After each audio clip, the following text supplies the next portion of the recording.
flashback. আসসালামু আলাইকুম, welcome to my channel Anika's cooking blog.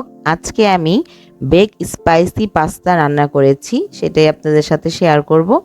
প্রথমে পানি বয়ল করে নিব। পানি ফুটে আসলে এর মধ্যে আমি পাস্তাগুলো দিয়ে দিব। পাস্তাগুলো বয়ল হয়ে আসলে আমি তুলে নিব। অন্য একটি পাত্রে আমি দুধ গরম করে নিব যাতে আমি বেক পাস্তা দিতে পারি। এখন আমার এই বয়ল করা পাস্তাগুলো আমি তুলে রাখছি। ঠান্ডা পানি দিয়ে ধুয়ে নিব যাতে আর বয়ল না হয়, সিদ্ধ না হয়।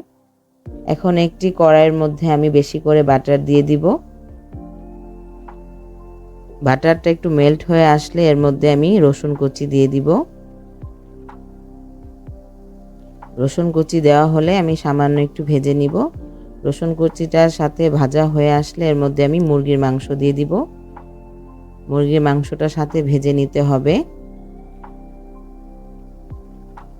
তারপর আমি দিয়ে দিব এক এক করে সয়া সস।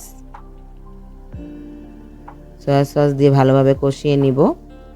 তারপর আমি এর মধ্যে দিয়ে দিব 3 চামচ ময়দা। ময়দা দিয়ে সুন্দর করে ভেজে নিতে হবে যাতে কোনো দিকে লেগে না যায়। ময়দাটা ভাজা হয়ে আসলে আমি এর মধ্যে দুধগুলো ঢেলে দিব। দুধ ঢেলে নাড়াচাড়া করতে হবে যাতে জমাট বেঁধে না যায়। তার মধ্যে আমি এখন শুকনা মরিচের গুঁড়ো দিয়ে দিলাম 2 চা চামচ। এটা একটু ঝাল ঝাল হবে, তার জন্য আমি একটু ঝালটা বেশি দিলাম। এখন আমি এর মধ্যে গোলমরিচের গুঁড়ো দিয়ে দিলাম।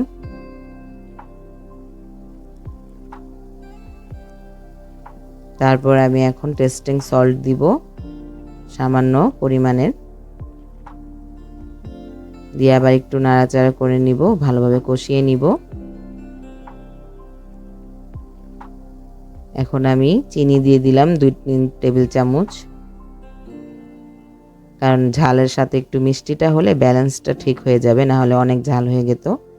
এখন আমি ক্যাপসিকাম ছিল ফ্রিজে, ফ্রোজেন করা ক্যাপসিকামও দিয়ে দিলাম।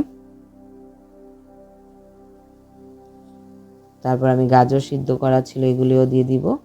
দিয়ে ভালো করে এগুলির সাথে মিক্স করে নিব। ক্যাপসিকাম আর গাজরটা সিদ্ধ হয়েছিল, যার জন্য আমার বেশিক্ষণ আর এটা সিদ্ধ করতে হবে না। এর মধ্যে আমি টমেটো সস দিয়ে দিলাম। টমেটো সস দিয়ে ভালোভাবে কষিয়ে নিব। তার মধ্যে আমি পনিরের কুচি দিয়ে দিলাম, অল্প একটু দিলাম, এখন পরে আবার বাকিটা দিব। পনির কুচি দিয়ে মিক্স করে নিলাম। এখন আমি পাস্তাগুলো দিয়ে দিলাম। পাস্তা যে বয়েল করে রেখেছিলাম এগুলি দিয়ে দিব। দিয়ে এখন এটাকে ভালো করে মিক্স করে রান্না করে নিব কতক্ষণ। বেশিক্ষণ রান্না করা লাগবে না, কারণ এটা এমনিতেই রান্না করাই, সিদ্ধ করাই আছে। শুধু একটু মিক্স করে আমি এটা ঢেলে দিব ওভেনের ট্রেতে। উপর দিয়ে একটু পনির দিয়ে দিলাম।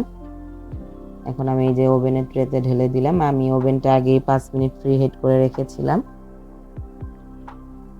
এখন আমি ট্রেতে সুন্দর করে সবগুলো ঢেলে উপর দিয়ে ভালোভাবে পনির কুচি দিয়ে দিলাম।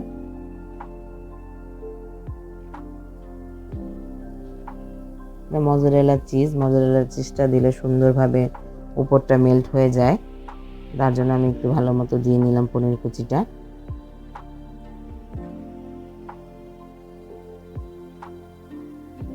আমার ওভেনে এখন নিয়ে যাওয়ার পালা। এটা আমি ওভেনে দিয়ে দিলাম, 10 মিনিটের জন্য ওভেনে বেক করতে দিলাম। শুধু উপরের পনিরটা মেল্ট হয়ে আসলে আমি নামিয়ে ফেলবো। তো আমার ভিডিওটি ভালো লাগলে অবশ্যই একটি লাইক কমেন্ট করবেন, আমার চ্যানেলটি সাবস্ক্রাইব করবেন এবং বাসায় আপনারা ট্রাই করে দেখবেন। এরকমভাবে পাস্তা রান্না করলে অনেক মজা হয়। আমার ছেলেরা অনেক ভালোবাসে এরকম করে পাস্তা রান্না করলে।